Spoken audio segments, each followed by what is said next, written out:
Bonjour à toutes et à tous, j'espère que vous allez bien. On se retrouve dans une nouvelle vidéo pour savoir comment calculer donc son effet de levier dans un premier temps et également calculer la taille de sa position pour ne risquer qu'1% de son capital parce que je vois beaucoup de gens ouvrir des positions, ne pas comprendre ce que représente ce pourcent de risque.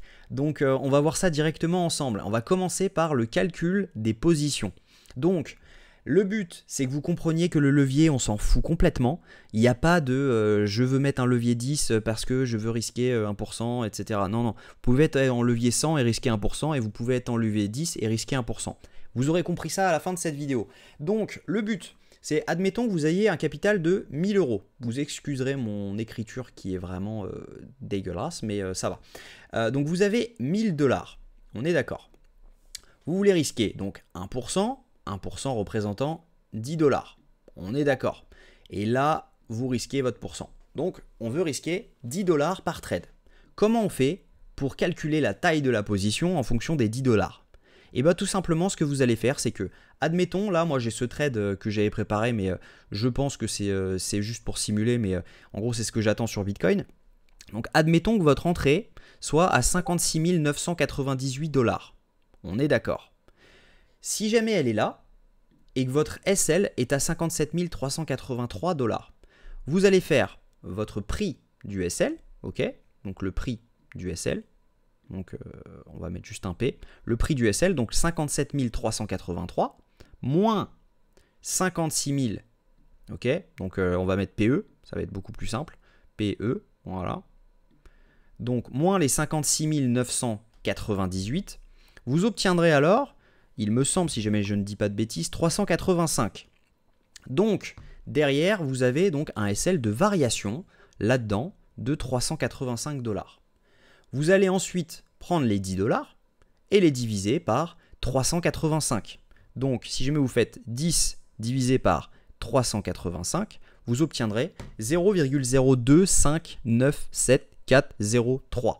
C'est votre mise. Donc, la formule, c'est tout simplement ça. Et on fait 10 divisé par ça.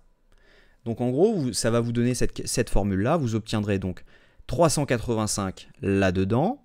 Et derrière, vous faites 10 divisé par 385. Et vous obtiendrez donc égal 0,02.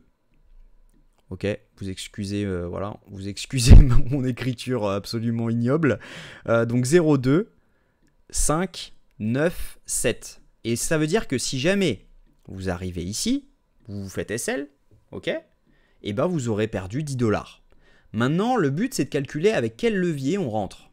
Et ben ça, c'est très simple. Donc là, je supprime, vous pouvez faire un screen juste avant, vous faites un petit retour, et vous verrez. Donc voilà, on est toujours sur 10 $ de risque. Combien mon levier doit être pour que je ne sois pas liquidé lorsque je vais me faire SL, avant mon SL? Là, on voit qu'on a une variation. Donc là, vous prenez la petite règle. Prenez la petite règle juste là. Hop. Donc là. Vous prenez donc votre entrée, votre SL. Vous obtiendrez 0,68%. On voit qu'on a une variation de 0,68%. Donc, votre liquidation étant à 100%. On est d'accord. Si jamais vous arrivez à un PNL de moins 100%, vous êtes liquidé. Mais pour savoir le levier que vous allez utiliser, vous allez prendre 100, donc 100%, divisé par 0,68, ok, 0,68, tac, et là moi je le fais en même temps, donc 100 divisé par 0,68, vous obtiendrez 147, égale 147. Ça veut dire que dans cette position-là, oh là là, il va falloir que je m'achète un stylet ou un truc du genre. Vous obtiendrez 147. 147, c'est le levier maximum que vous pourrez utiliser sur cette position pour être liquidé si jamais vous faites SL. Donc, il faut toujours être en dessous. Donc, ça veut dire que vous seriez en levier 125, vous ne risquez rien. Vous n'avez pas de liquidation possible. Vous êtes en levier 100.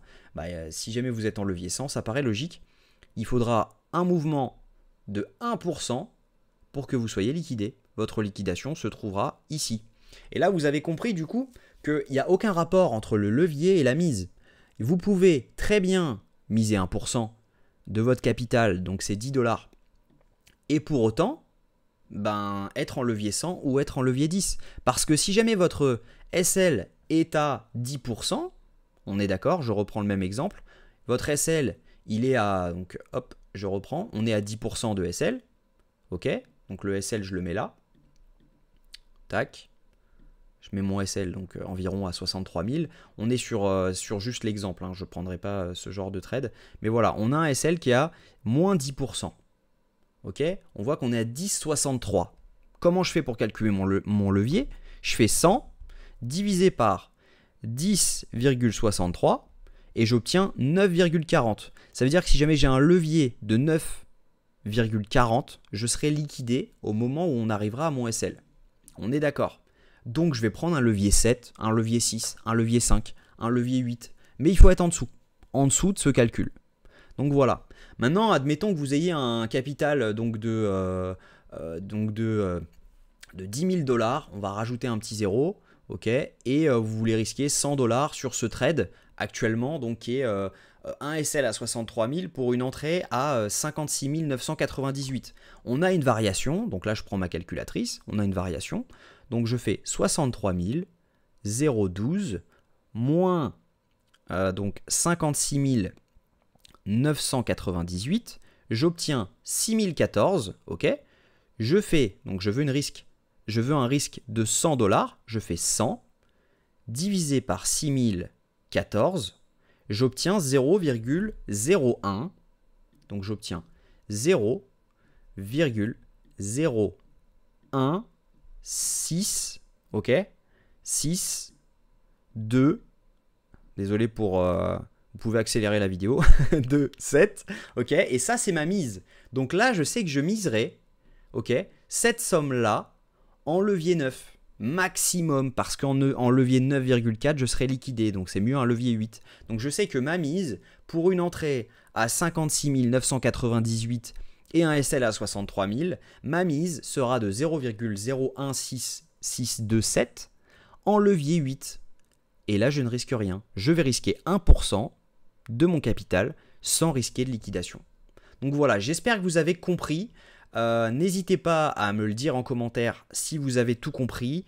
N'hésitez pas à screener donc, ces formules. Le SL, c'est très très simple à calculer. Hein. C'est vraiment 100% divisé par la variation qu'il y a entre le prix et donc votre prix d'entrée et le prix de votre SL. Là, en l'occurrence, il est à 10%. Bon, bah voilà, si jamais mon SL était ici, donc je ferai hop, juste comme ça. Donc là, il serait à 5,5. Donc logiquement, voilà, vous avez le droit d'utiliser un levier 15 largement pour ce genre de choses. Donc voilà, j'espère que c'est compris. N'hésitez pas à le dire en commentaire, ça fera plaisir vraiment et ça fait marcher l'algo. N'hésitez pas à liker cette vidéo et à vous abonner si jamais ce n'est pas encore fait. On se retrouve très vite dans une nouvelle vidéo. À bientôt, prenez soin de vous.